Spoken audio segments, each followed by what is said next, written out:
Hello Virgo and welcome to my channel GreenLion Goddess Tarot. This is your monthly reading for April and I'm using a blend of intuition, astrology and tarot to do this reading. So if you're new to the channel, welcome, and if you are a returning sub, welcome back. Okay, so April. Everything calms down a little bit. We like this. We have the Justice card, truth and clarity coming in for you. We're moving from Aries season into your fellow Earth sign, Taurus season. This will be like, breathe a sigh of relief. Mid-month, we're moving out of the retrograde energies of Venus and Mercury. They're both moving forward. It's like slowly moving forward. Things are moving forward. We also have, for the first time in our lifetime, Neptune in Aries. So that will be a new energy we'll be working with. And we also have Mars moving into Leo. And what does it all mean? We've got a few moons, full moon in Libra, new moon in Taurus. What does it all mean? I've written the word commitments. Commitments, especially around money and relationships. So especially with the Justice card coming in, this is around agreements, things that have been agreed, whether they're fair or not, whether there is some kind of legality around this. So this could be around contracts, contractual agreements. Truth and clarity needs to come in. Something needs to rebalance in your life in probably a reasonably official way, in a way where it's not really looking at who's done what and who's done what's, somebody's done. It's just bringing something back into equilibrium. If something was out of balance or something wasn't fair, it doesn't matter what side you're on or who's done what, or it does matter who's done what, because if it's not fair, then it's not fair. But it's not a case of, okay, this energy is fairly impartial. The feeling I'm getting here is it's not wanting to apportion blame and go, okay, you shouldn't have done this or that person did that. It's not wanting to do that. It's just wanting to go, right, well, let's just course correct and bring it back into alignment. And that's what it feels like with the Justice card. Something just needs to kind of be rebalanced. So this is actually really good. And this can be soul contracts as well with the Justice card. This can be Akashic record stuff. Maybe there's a lot of truth and clarity that's coming in around that as well. Let's see what's shifting and changing. That one just flew out. What's shifting and changing for you? Mercury, Aquarius. So Mercury is in retrograde at the moment, but it does turn around in the first week does go direct in the first week of April. So this Mercury Aquarius, the Sword 6, is kind of quite interesting because, again, it feels like there could be higher powers getting involved. Now, this could just be things just need to be how they're meant to be. So the Six of Swords is transitioning and moving on from something, finding peace inside your mind, and maybe connecting to a higher consciousness that can come through with it. But the feeling I'm mostly getting with it is there's a way things need to be and should be, and it's this fairly detached way of looking at it and going, no, that's just, I could imagine a third person came in who had no attachment to you or the other person or the other thing in the situation, like an external judge that just comes in and like an arbiter and just says, no, this isn't right. This goes there, that goes there. This is not how it's done. And so that's kind of the feeling I'm getting with the Sword 6 Mercury Aquarius, is it's something or someone fairly detached is just, it's this detached energy that just sets things right. So maybe that's you just going like, I just need to detach from this for a moment and see what's fair here and sort this out. That can come through with it as well. But it's just this real sense of just balance being restored. So let's see what else is coming through for you, Virgo. I feel like this is really good. And I feel like for a lot of you, this is around a work situation or home and living situation as well. And that's probably going to be reflected back to you through relationships. So let's see what is coming in. What is coming in? What else is coming through for Virgo? So Virgo, I just wanted to let you know that this reading is for Virgo, Sun, Moon or Rising. Always recommend to watch all three of your placements if you know where they are, because it gives you the fuller picture, a more holistic view of what's going on for you. And this is a general reading, Virgo. Just take what feels right, leave the rest, really trust your intuition. And if it does really resonate, you'd like to explore this further, look at some next steps, get some more messages, intuitive messages and soul messages, there will be an extended reading, and the link for that will be in the description box below. So lots of element of air here. The Justice card is Libra and you've got Mercury Aquarius. So there's something on your mind, absolutely something on your mind. And if any of you are going through any kind of legalities or contracts or something's being kind of looked at, there's something coming in here around that just like comes back into that. Whatever the equilibrium it's supposed to be at, it comes in. So let's see, the Six of Cups, you're turning in the Ace of Cups, beautiful. Ace of Pentacles, oh, the Ace of Swords. Look at all these aces around, my goodness. New beginnings next to the Star card, we love it. And the Seven of Swords, okay. All right. So there is almost like what is going on inside your mind here, Virgo. That's what I want to say. So let's turn it over, the Knight of Cups coming in. Okay, so it's kind of got a little bit of, like, there's a lot of, I have to say, a lot of Aquarius energy in this reading. So I don't know if you've got Aquarius in your chart or you've got an Aquarius around you, but there's definitely this sense of there's going to be an Aquarius kind of energy that you're dealing with here. And it's somebody that it's an energy that thinks it's right, it's fairly detached. It's the thing that just keeps coming in. It has to be this way. So here comes the Queen of Wands as the situation. And it's almost like you're up against an energy that is dictating how things should be. It's the law. This is how it is. Maybe you're in a workplace. This is like, we've got agreements, we've got like human resources, we've got all sorts of things, people and culture, we've got all this stuff. This is how it's meant to be. And the Queen of Wands is the individual against the collective, kind of going, well, I understand this is how this is meant to be, but maybe there's something different or a different way that's coming in. Maybe we could think it's sort of like this Queen of Wands has a different agenda to what everybody else around her does. And she's a little bit like she's seeing things differently. She wants to do things a bit differently. She's looking around going, okay, I understand this is the structure around me, how things are working and how things have been going. But yeah, I kind of see there's a different way. There's a different way here, and it's crossed by the Knight of Swords, and yet she cannot take action based on her thoughts and ideas. So it's like you've got this idea and you want to take action on it, but you can't. So in your conscious mind, you've got this Seven of Wands, which can be the need to defend yourself in some way. It's sort of a defensive energy. It's like I've got this way that I see things should be, and I'm up against this whole other system or other paradigm that it's already existing, that it doesn't work within that. So now the Seven of Wands is like, I want to get myself into a better position. Maybe you're looking for like, this Queen of Wands is looking for opportunity, wanting to kind of be able to push her agenda in some way or get what she wants in some way, and which will get her into a better position. But she finds herself in a sort of a defensive mode, like I need to defend myself somehow to get what I want. So it's quite interesting. And at the base, we have this King of Swords, which is Aquarius energy. So again, like so much Aquarius energy in this reading, it's not funny. And the King of Swords comes in at the base and says, no, it has to be the other way. So this is the way it is. So it's like, is this Queen of Wands a part of you and you're having a battle with yourself? Like, I want to do things differently, but there's this other part that's going, no, this is how it's always been. A very fixed mindset. So this is how it is and it's not changing.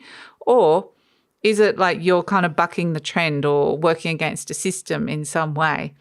It's like slightly rebellious and revolutionary, but at the same time not being a disruptor. So it's like I'm thinking something different here, but I don't want to rock the boat. But at the same time, I really think that the way that I'm thinking and that the way I see things can work could be so much better. So who do you trust? What do you trust? Because it's sort of like this sense of conformity versus a better way, thinking outside the box, finding a new way. So in the recent past, we have the Six of Cups, which quite literally is the past returning. Somebody from the past returns, or an old memory, a visit to somebody around a childhood, somebody you've known for a while. The Six of Cups is the past returning. in some way, like a memory returns. And somehow this is leading to where this Queen of Wands is finding herself in this position where she needs to almost defend herself, but she also needs to really trust that what she wants is important and is valid as well. So it's kind of like finding yourself between a rock and a hard place. It's an interesting position you might find yourself in here. In the near future, you've got the Four of Swords. So the best way to do this in a very beautiful Virgo-esque way is to have a big, deep think about it. So the Four of Swords goes into deep analysis, like it goes deep into the vault here. We're here inside the crypt of the church, into the deep innards of the cathedral, and we're going deep into the divine and going, right, what's happening here? I'm going to lay these three swords to the side. I'm not going to be triggered, but what's going on? What is fair and just? What is the contractual agreement here? What's going on here? And how can I work within a system that doesn't feel like there's something here that needs or wants to be seen and heard and needs to change? So the Four of Swords is just going into having a big, deep think, being quite analytical about it. And you're turning up as the Ace of Cups. So it may be with all these aces that you're just feeling new. You're feeling different. These are new cycles beginning. The Ace of Cups is I'm feeling very differently about this person or this situation. And now I'm seeing that something needs to change, but I'm up against this is the way it's always been. And that might even just be something within myself. So the Ace of Cups, interestingly, can be emotions. It's like the Queen of Wands is warm, the King of Swords is cold, the Ace of Cups is emotions that are pouring out. So there's this sense of how do these two energies, the hot and the cold, mix together? So the Ace of Cups is going on a bit of a healing journey in a way. Some emotions can be coming out with it, but this can be opening up to finding peace, to finding joy, to finding happiness with the Ace of Cups. But really trust the way that you're feeling. There could be some very different and new feelings that are coming up here. We have energy surrounding you, the Eight of Cups, and with that sense, the Eight of Cups is, again, this sense of being quite emotionally detached and going, right, if this isn't feeling right, what do I want? What do I really want here? And going, this Eight of Cups has tried all these cups and something's missing, and so going searching, detaching, going searching for the missing cup. Well, here you are with the Ace of Cups. It's within you. You are turning up as the missing cup. So maybe you're the person that somebody's been looking for, or maybe you find the person you've been looking for or the thing that you've been looking for. But either way, it's there inside of you all along. You are the thing that something or people are searching for. And so you have to trust this. You have to trust that you've got something beautiful to offer here, that you kind of up against a conservative energy that wants things to remain as is.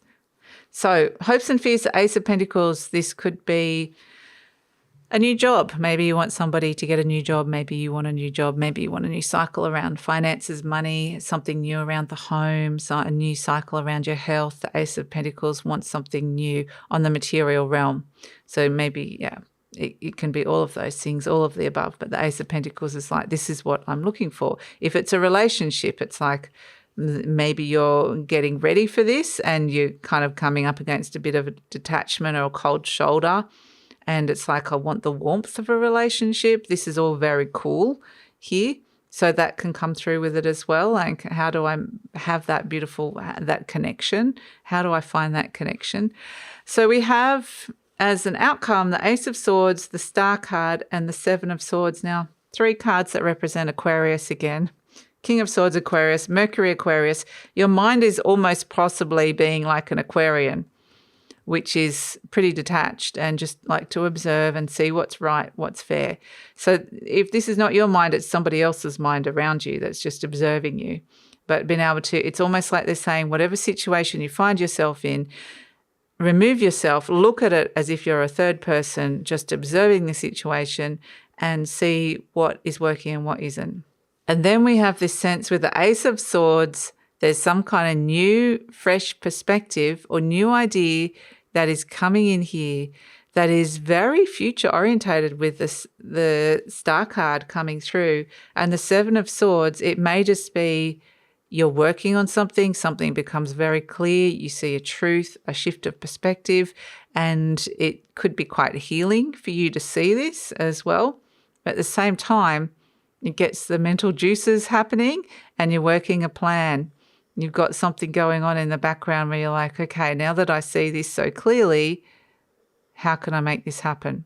How can I work this plan? So for some of you, the Seven of Swords is like, okay, well, I'm never going to be able to move forward in this position.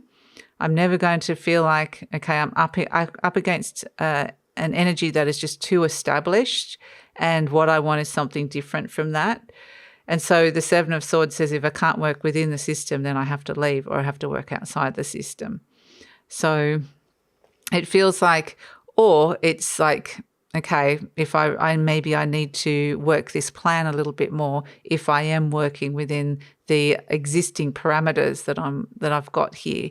So this Seven of Swords feels like a very clever plan is forming here for you, Virgo, but you might want to keep you might want to like be discreet. You don't have to tell everybody about this plan. You've got a brilliant idea. It could be revolutionary. It could be something for the future coming in, or a shift of perspective that could be incredibly healing. Either way, you're being guided towards a new future, and the plan is starting to form. A new plan is coming up here, which is really fantastic. So let's see. The beautiful healing waters of the Star is coming in. And again, this Knight of Cups. And when I say again, I'm talking about the element of water. So it's this very interesting energy. The Knight of Cups wants to follow your heart. It's like, follow my heart, follow my intuition, follow my hopes and dreams. I want to be feeling differently here. I want to be feeling, there's a sense of maybe you're feeling really inspired. That can come through. It's just like following a feeling or a dream, or following your intuition with this Knight of Cups. And you're there with the Ace of Cups just going, sort of like it's overflowing all these feelings. I need to follow this. And it just solidifies and becomes really clear. Now, for a lot of you with this Ace of Swords, the Star card and the Justice card, this is some kind of like divine plan or soul purpose that's coming through with it as well. It feels like the main message I want to give you with this is to trust your ideas, to trust your perspective, to trust that you can get what you want, even though you might be seemingly up against a system or an energy around you that's already kind of, this is how it is, and there's no room to accommodate what it is that you really want. So there's always a workaround. This Seven of Swords says, well, I'm not willing to say, I don't really want no, and I'm going to find another way. So I'm trusting that this is what I really want, and I'm working a new plan out. I'm working out a new idea. I'm reworking how I'm thinking about this. So we've got, okay, again, another Aquarian type energy with I accept my uniqueness. The Aquarius energy is about being very unique, weird and wacky sometimes, a bit different. Sometimes they can feel a bit like the black sheep, but I accept my uniqueness is the affirmation card that's coming in. There's no competition and no comparison, for we are all different and meant to be that way. I am special and wonderful. I love myself. And that's what this Ace of Cups and the Knight of Cups is, a beautiful energy of loving yourself and going, okay, I'm a bit different. Something I'm seeing or something I want is a bit different to the norm or to the normal way things are, but that's okay. Or maybe it is about releasing judgment and criticism and accepting your uniqueness. That's the overall message that I'm getting with this reading, Virgo, which is really beautiful. And I feel like you're going to be very divinely guided down that path. There's a lot of clarity that's coming in here for you around it. Okay, around soul contracts. Let's look at the charm. I want to turn it over. Okay, so this is inner child. You're playing a game, very playful, going into bat, and it's just very much like trust your inner child. The Queen of Wands is very connected to inner child energy, very playful, very much like, oh, I know what I want. So maybe the approach is not this kind of, maybe the approach does need to be more playful. Maybe that's it. Maybe there is something around just listening to your inner child. It will guide you as to how to get what you want here. So for some of you, I see a new job contract here. The Ace of Swords is a new contract with the Star card. Seven of Swords, some of you, there's a new contractual agreement. There's some kind of new financial agreement or some legality that comes in that somehow allows you to leave a situation that you were feeling quite restricted in, which is actually really wonderful and really nice. And I feel like it's all about trusting yourself, trusting your perspective and listening to your inner child and just getting what you want by not giving up. That's the sense of perseverance. You're going to come up against these roadblocks, like this is how somebody thinks or this is how it always has been. And it's like there's just something here that's driving you that you want, that you just going, I understand there's all this stuff around me, but I need to find another way if I'm getting roadblocks. So you're not taking no for an answer. In fact, you're getting a very big yes with the Ace of Swords. So that is your reading, Virgo. I'm going to take it over to the extended reading now, where we are going to look and see this character of the Seven of Swords is kind of sneaking away or trying to get out of there. It's enacting a bit of a plan in some ways. And it's very clear now what that plan could look like or what that contract might look like to you. And so let's look at the next steps that are coming in. There's healing, there's a plan, there's clarity around it. What are the next steps that are coming in? And let's get some more intuitive messages, some soul messages to guide you along the way. So that's all in the extended reading, Virgo. I love it if you come over. The link is in the description box below. Usually pin the link to the comments as well. And follow me on Instagram and take care. Please like, subscribe, share, leave a comment, all of that stuff. And take care, Virgo. Introducing a new and exciting offering. Welcome to Goddess Codes. Over a 3-month period, we activate your energy to the new earth frequencies so your soul energy comes back into alignment. Dormant gifts and abilities come online. We clear out anything old that you no longer need and you step into a sense of purpose. If you're looking to move on from old belief systems, if you're ready to step into your authentic power, I invite you to explore Goddess Codes and come on this journey with me.